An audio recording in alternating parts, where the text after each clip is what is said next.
Hello, thank you so much for meeting with me. So today I just want to go over some data and information I collected over Addie's oral expressive language skills, or how well she can use language, and her language comprehension skills, which is how well she can understand language. Now, to gather this information, I had her complete the oral and written language scale 2, which is a norm reference standardized test. What this means is that whenever this test was being made, a variety of different children of the same age were given this same test, and their scores were used to find the range of where typically developing peers' scores would fall of Addie's same age. So this is the average range of scores.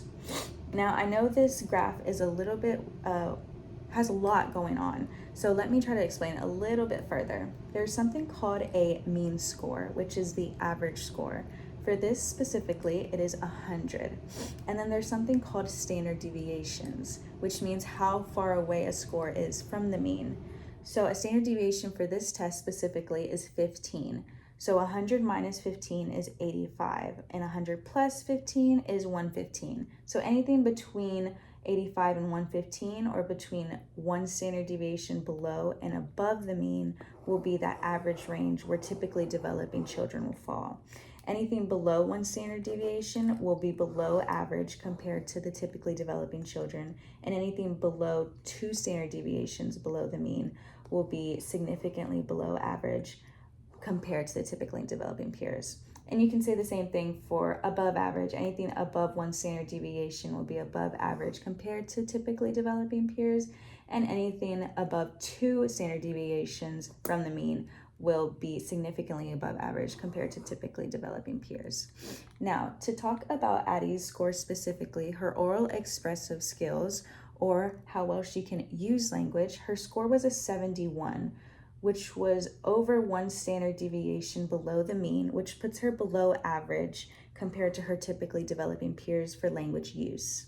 And for her language comprehension skills, or how well she can understand language, she received a score of 68, which is over 2 standard deviations below the mean, which means that she is significantly below average compared to her typically developing peers. Now, there is something called a confidence band, which just means that it is the range of scores Addie could get if she were to be administered this test multiple times, like it was the first time she had seen it. And we do this just in case there's some variables that affected her score this one day. Maybe she was sleepy or tired. So her confidence band for oral expressive was 67 to 75. So any given time she takes this test, her scores could be between 67 and 75, which is still in the below average mainly, which means that for language use, she scores below average her typically developing peers.